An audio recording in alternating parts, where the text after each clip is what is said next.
Conservative Cat Cities 92.9. Hey, so do appreciate y'all tuning in. I've got a very special guest, and his name is Bob, and I'm going to butcher your last name, Fioretti. Fioretti. Yes. Fioretti. You got it.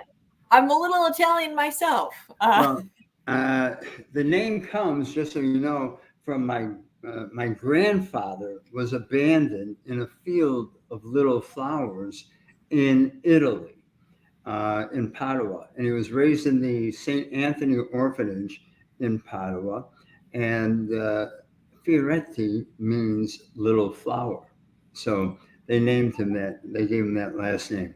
So Interesting. Very interesting. Well, you're running for Cook County State's Attorney, right, taking the place of Kim Foxx, who was the yes. last state's attorney to be officially elected in that spot. Oh boy. You don't have too big of shoes to fill, but let's talk about your run for Cook County State's Attorney, who you are. Tell everybody, why jump into this? What are your credentials? Well, first of all, I was elected to 2 terms in the Chicago City Council. Uh, I have been, I brought 8,000 jobs to my ward. I hired from my ward. I had community benefit agreements.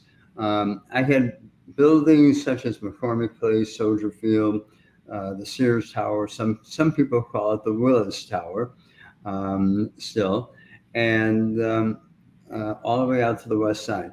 When I was elected, it was a 76% African American ward. I knocked on every door 3 times. I was very fortunate in our development, what we did. I probably introduced every meeting anywhere from 50 to 70 ordinances, resolutions, and they generally got passed, not at that meeting, but 1 or 2 meetings down the line. I did not take money from developers. And in fact, my first year, I gave back over $100,000 in developer money who attempted to give me money in campaign contributions. My qualifications, I've been an attorney for a long time. I'm affiliated with 2 law firms, including my own here in the city of Chicago. What I do is a lot of governmental, but I've been a civil rights lawyer most of my life, and I've helped. While I'm tough on crime here, I've also worked to help free the innocent and represent those that don't have voices here in the city of Chicago. So I come with a different perspective. I've tried cases throughout the state of Illinois, in Wisconsin, Michigan, Indiana. So I have a broad base of trial experience. I'm a certified mediator. And as I was saying, I've been able to build coalitions here in this city.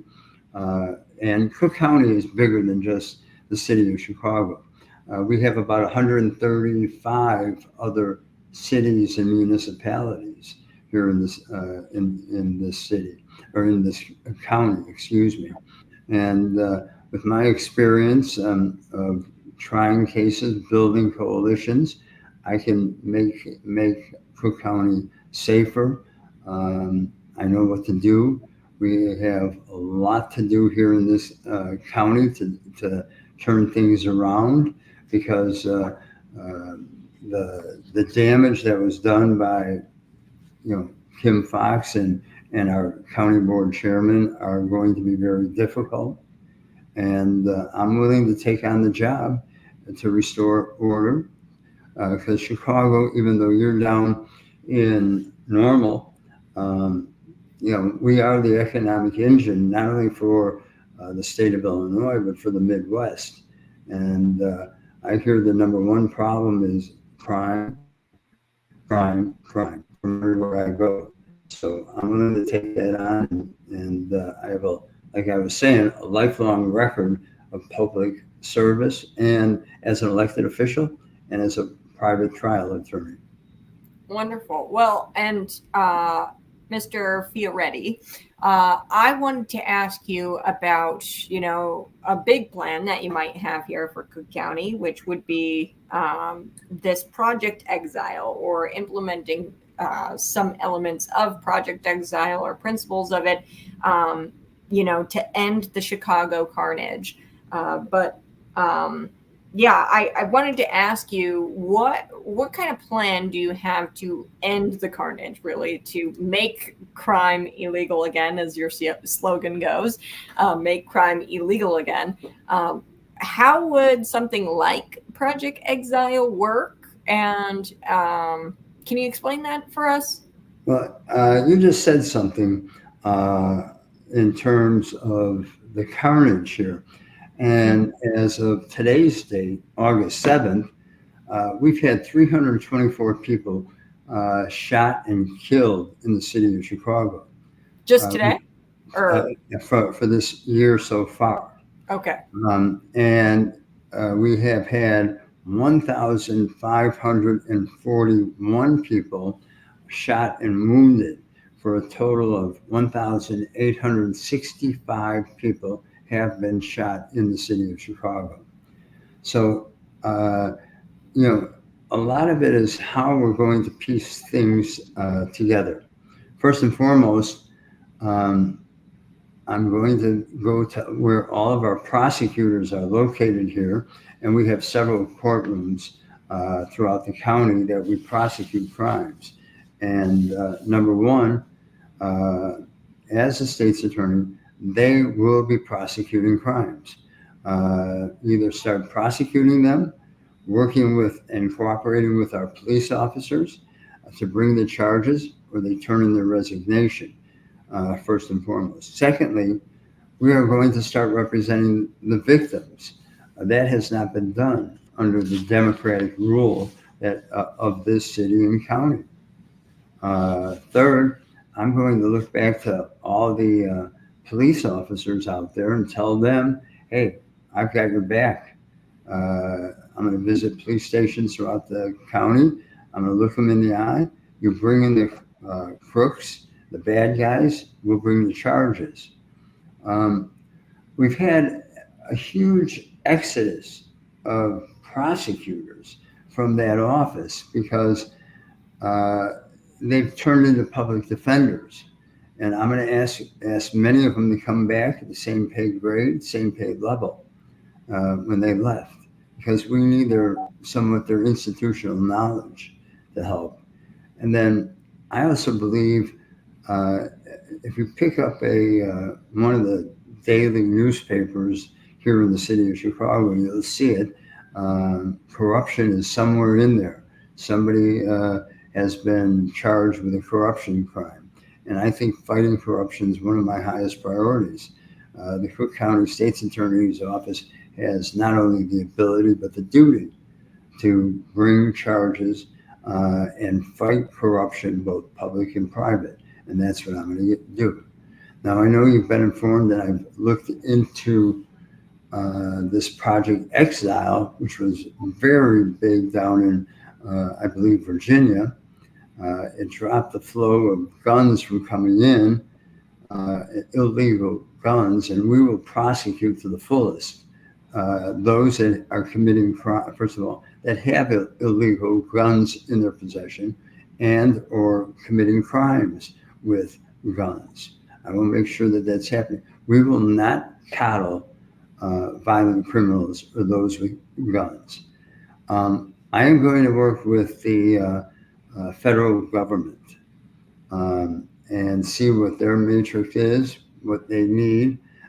In big gun cases, we will defer to them to make sure we get the maximum penalties on people that have guns and are committing crimes here in this county, and how the guns are coming into this county. I know we say, oh yeah, they're coming from Indiana, they're coming from anywhere, but I have to tell you, a lot of it is just not there. There's other ways that guns come in, and we have to stop the shipment of guns that come into this county that commit the crimes. So a criminal goes out and he has an illegal gun, commits a violent crime in Chicago, right? Now, with this project, would it make it to where he's not housed in, or he's not locked away in a Joliet prison or a Statesville prison? Would it make it to where we get him out of Illinois to where, because a lot of what is going on in Chicago is these people are operating their gangs from the prison. So the crime doesn't stop and the carnage continues, even when they manage to get some sort of sentence here in the state of Illinois. Now, and whether that sentence is long or short, your guess is best as mine. But it tends to be short a lot of the time anymore nowadays, especially with the Safety Act. So with this project, are you looking into something like shipping a violent criminal who commits a crime with a gun to a federal prison, perhaps in Denver or in a different location, so that way they're not operating within the Chicago gang still? What you just asked is one of the things I do want to talk to the federal government here about. It's unfortunate on what has happened here in the city that we haven't worked with the federal government on looking at what they can do. They have taken some cases in the past, and we are going to ship those and work with them and probably appoint a liaison from soon to be my office with the federal government to work on those issues as you're saying it. There are a lot that I do know that are currently going on, but I want to enhance that and work with everybody that we can to stop the, as you said, the carnage in our streets. And when you hear those numbers that I told you, it's I think people don't understand. If we had 1,865 people, soldiers in a war somewhere else, people would be outraged. Our political leadership, which is all Democrats, should be outraged, but we don't hear a peep out of them. We hear nothing from the governor. We hear very little, if at all, from our attorney general. we do hear something there, Mr. That's what I said. If at all, yeah. What they do, and it's incredible. I listened to all of it down in Springfield. They had all of the nonprofit organizations come up, their criminal justice reform organizations, and they've got these awesome names. And you're like, yeah, that sounds like it's going to really stop crime in Chicago. They come up there, ask for money, but really what it is, it's a state government just giving money to these individuals to really not do anything but go out in a vest and play cutesy time with the criminals, right? So you've got like so-called social work. This is a thing. Peacekeepers are in Chicago, yellow vests. They're paid $200 a day, taxpayer money, to go out there and play social worker. And I don't think that's doing anything to combat the crime. In fact, we know it's not doing anything to combat the crime because it still exists, right? So if the solution was working, it'd be working. I do want to work with some of those interveners. When I was alderman, I had a shooting where I live. I live on the west side of Chicago.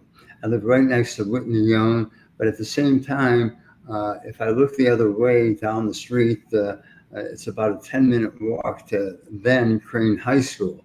And there was a young man killed as school got out. They fought over his hat. And this kid, you hear this often, but this kid did turn his life around. Everybody from the principal to his teachers all admired him. But we started Operation Safe Passage, which was escorting kids to schools with parents, police, pastors, and we did it not for the pocketbook, but because we wanted to educate our kids. The city of Chicago adopted that same item belief, but they pay, as you said, making sure kids get to school every morning, 3 hours before and 3 hours after. Um, Social media has pushed this so far that sometimes it's hard to even follow things in terms of shootings.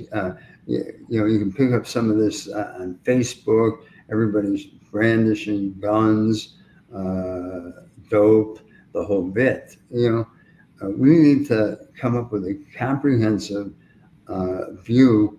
If we're going to spend money for this, well, then we better spend it in the right way and make sure we can account for good results. Right. Yeah. Well, and I remember, and I forget the fellow's name, but he was a peacekeeper and turns around, right? And this is ex-cons. So the peacekeeper specifically, they get paid $200 a day, and it's reforming ex-cons. So they take ex-cons, reform them, and then the ex-con goes out into the streets, and they try to talk down other criminals. So you could imagine what happened. This fellow, he goes out and on tape, right? It was a traffic cam, picked it up. He's in the yellow vest, rips somebody from the car, stopped at a stoplight, and then just pummels them. The guy had to have plastic surgery. And this guy was getting paid taxpayer dollars to combat crime, but rather he was contributing to crime. Now, maybe this is just a one-off and maybe it's a great program. But I think we need accountability on them. We need accountability on the program. Yes. We need to see what the results are. And sometimes breaking up, cooling down situations are difficult to do. Right now they have the shot spotter, which in many of the neighborhoods where most of the shootings are occurring. And this mayor is going to take it out after the Democratic convention. And they are watching for the Democrats. They're doing things for the Democrats. But what are we doing for our own citizens? I've been in a couple of restaurants within the last month, 6 weeks, and the owners have come up to me, well, and these are restaurants that have been broken into past closing. And I've been told or asked, what are they going to do after? Who's the police are going to be watching the Democrats and all the conventioneers, and who's going to be watching us? Mm-hmm. And for the amount of people that are coming in here, it's only 50,000. Okay, granted it's high security, granted that we're watching every building, granted that we're watching the airspace, the waterways, the rail. The one thing to remember, that is not a lot of tourists that come into the city on a given event. We just had Lollapalooza. I don't know what the numbers were this year. NASCAR brings 50,000. Last year when they had NASCAR here, the women's national volleyball was going on at the same time at the McCormick Place, and they had over 100,000 people. So, we have to be careful on how we show our resources and what we're going to do here. And that's that. I'm going to work with the police. It doesn't matter who their union endorses or who they say.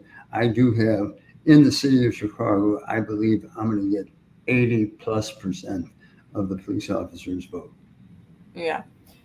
Well, and that brings me to the DNC. If there is mass protests, that's expected, right? So the Larry Snelling came out, I think, and said that they're preparing. I think that's who that is, the police chief.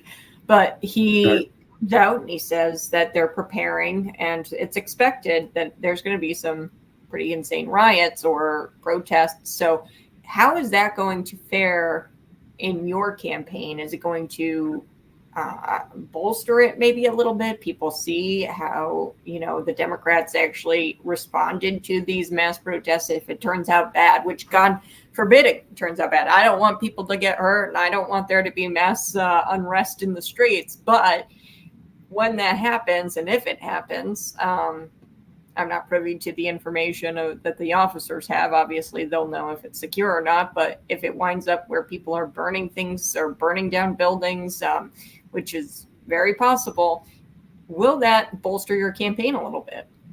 Well, People see it I and they respond to think, it. first of all, we live, my home is on the perimeter. I'm 4 blocks away from, or maybe 5. I walk to the United Center to watch a Bulls game, a Blackhawks game, or a special event. So, I'm not that far away. So we will see things as they're happening here in the city. Um, I'm with you. I hope we don't have violent protests, and I hope the city is ready. I've heard some discussions. I've had some discussions with some people, but I don't, until it happens, we're not going to know what happens. So, and I hope these guys and gals who are on our police force are ready and willing to serve, and I know they are. Yeah.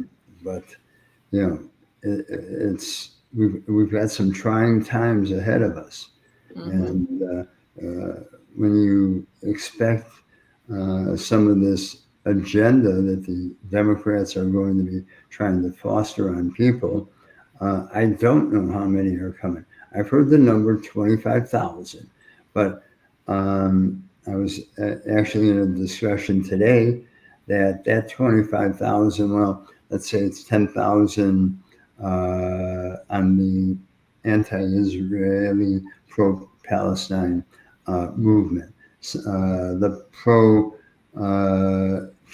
the pro-life. So it'll all be different numbers and not converging at the same time. And the city has now given a area of where they can protest vocally.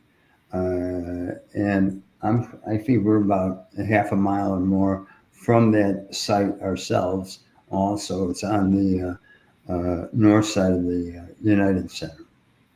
Okay. Yeah, well, and I would imagine that, if these businesses, if they haven't dedicated enough resources or they have dedicated too many resources to a single area to protect the politicians at the DNC, and these business owners aren't protected at the same time, or the protesters aren't protected with the same vigor, what will happen is there's going to be a lot of resentment. So say a business owner down the block has just a random shooting, it's Chicago, that happens, random shooting, a drive-by, whatever, right outside, and, they come in and burglarize the place or something.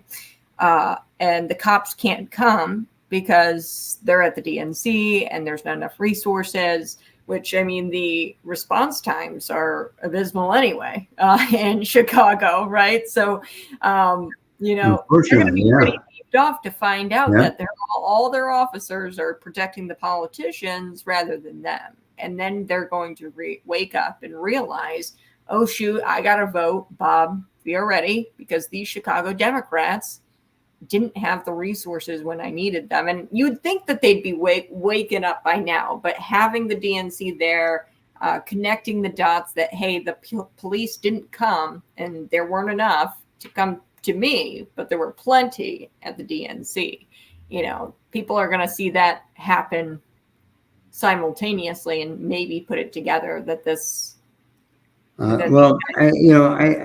see a movement here in the city, in many of the neighborhoods, the black, brown, wherever I go, they welcome what I have to say. And they are tired of the violence. A lot of the neighborhoods know who commits the crimes, who's doing the shootings. It could be their grandsons, their sons. We have the power to stop it. And as state's attorney, I'm going to make sure we utilize that. And parents and guardians have to get up and say enough is enough. And they are starting to say that. We have But to do it. connecting the dots that this is not by coincidence and that this has been the leadership. Now, that's what I want to talk about is Eileen O'Neill Burke, your opponent. So she actually wasn't the establishment Democrat pick. And there was a really close race between her and the other guy. This last go around in the primary, she ultimately came out ahead as the nominee. They were supposed to do a recount. That's how close it was. But then the Democrat Party pulled back and they said, no, we don't want to recount. And they kind of bent the knee and let Eileen continue to be the Democrat nominee. So I'm not sure what happened there exactly. But you know what? I have to tell you, neither is anybody else, but that demanded a recount. But when she announced that she was the nominee, she openly said that it was wrong to paint her as tough on crime. Now, the last numbers that I have of regular Republican voters in primaries, 44,000 of them jumped ship and voted in the Democratic primary and voted, obviously, I believe, for her. There was also, I'm not saying, I do not have the exact numbers from it, but there was a large number of police officers that generally don't vote that voted in the Democratic primary and voted, I'm assuming, for her. So let's say she got 50,000 votes where the tally was only 1,500 separation. You're absolutely right.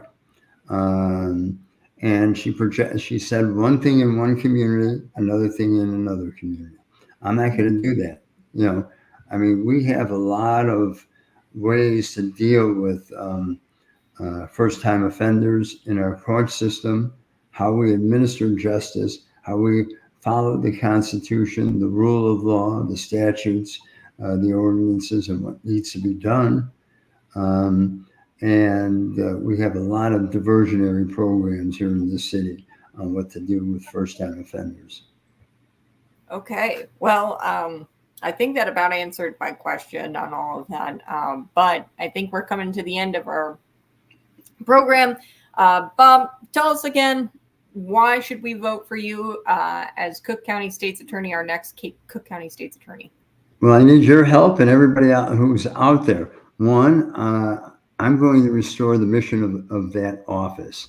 I'm going to make sure that the victims are represented. I'm going to make sure that the people feel safe in our communities, and not just in Cook County, but all the surrounding counties, that we can all work together and solve the problems of crime that is facing all these cities that are here in this area.